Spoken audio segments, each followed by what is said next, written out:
ನಮಸ್ಕಾರ. GTV news ಕನ್ನಡಕ್ಕೆ ಸ್ವಾಗತ. ನಾನು ನಿಮ್ಮ ವೆಂಕಟೇಶ್. ಮಾಗಡಿ ತಾಲೂಕಿನ ಜ್ಯೋತಿಪಾಳ್ಯದ ಶ್ರೀ ಕ್ಷೇತ್ರ ದತ್ತಪೀಠದಲ್ಲಿ ದತ್ತ ಜಯಂತಿ ಪ್ರಯುಕ್ತ ದತ್ತಾತ್ರೇಯ ಸ್ವಾಮಿಗೆ ವಿಶೇಷ ಅಲಂಕಾರವನ್ನು ಮಾಡಲಾಗಿತ್ತು. ಹೆಚ್ಚಿನ ಸಂಖ್ಯೆಯಲ್ಲಿ ಬಂದಂಥ ಭಕ್ತರುಗಳು ದತ್ತಾತ್ರೇಯ ಸ್ವಾಮಿಯ ದರ್ಶನ ಪಡೆದು ಪುನೀತರಾದರು.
ಓಂ ಶ್ರೀ ಗುರುಭ್ಯೋ ನಮಃ. ಹರಿ ಓಂ.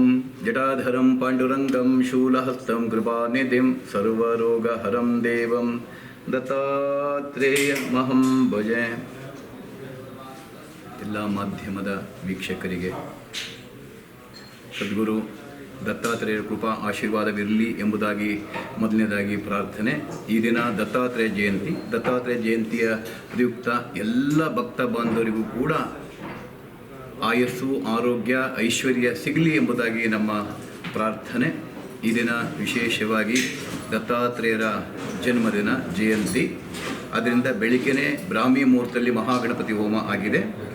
ಈಗ ಎರಡನೇದಾಗಿ ಮಹಾಮೃತ್ಯುಂಜಯ ಹೋಮ, ಶ್ರೀ ದತ್ತ ಹವನ ಈಗ ಪ್ರಾರಂಭವಾಗಿದೆ. ಅದಾದ ನಂತರ ಸರ್ವಾಲಂಕಾರಭೂಷಿತಾದಂತಹ ಸ್ವರ್ಣ ಕವಚವಾದಂತಹ ಸದ್ಗುರು ದತ್ತಾತ್ರೇಯ ಸ್ವಾಮಿ ಮಹಾಮಂಗಳಾರತಿಗೆ ಸಿದ್ಧವಾಗಿದೆ.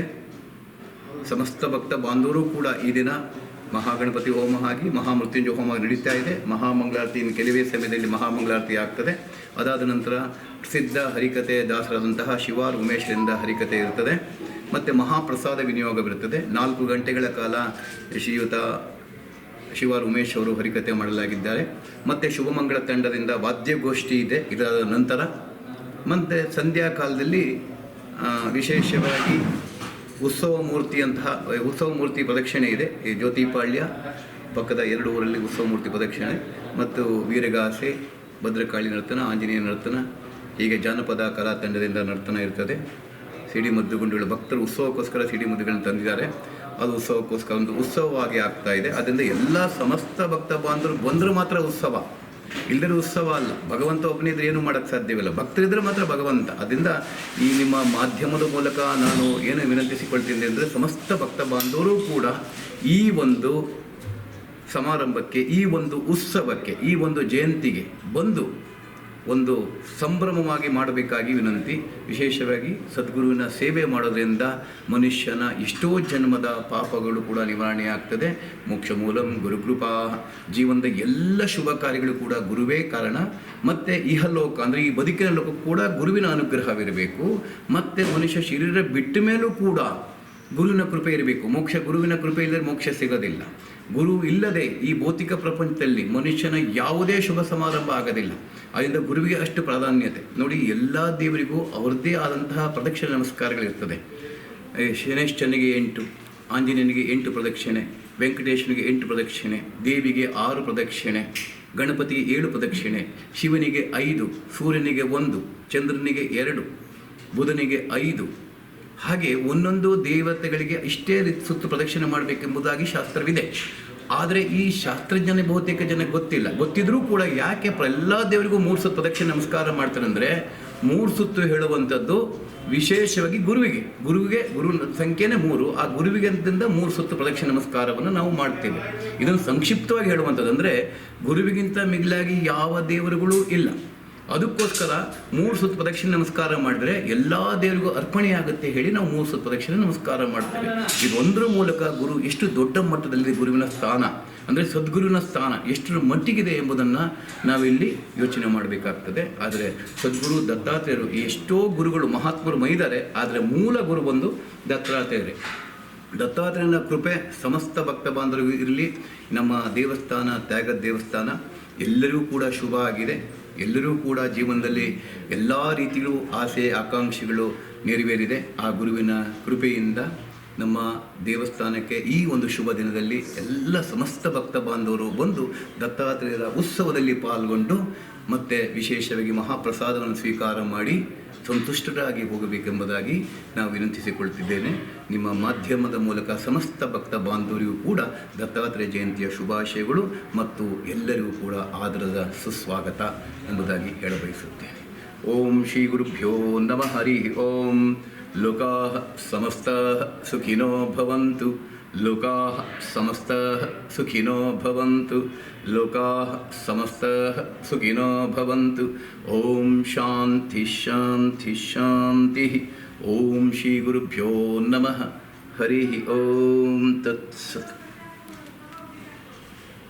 ಪುರುಷೇಂದ್ರಿಯ ಆಯುಷ್ಯೇಂದ್ರಿಯ ಪ್ರತಿಷ್ಠತಿ. ದೀರ್ಘಾಯುಷ್ಯಮಸ್ತು. ಸದ್ಗುರು ಪ್ರಸಾದ ಫಲ ಸಿದ್ಧಿರಸ್ತು.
ಇದು ಇವತ್ತಿನ ಮಾಗಡಿಯ ಸುದ್ದಿ ಸಮಾಚಾರ. ನಿರಂತರ ಸುದ್ದಿ ಸಮಾಚಾರಕ್ಕೆ ವೀಕ್ಷಿಸಿ ನಿಮ್ಮ GTV ನ್ಯೂಸ್ ಕನ್ನಡವನ್ನು. ವಂದನೆಗಳು.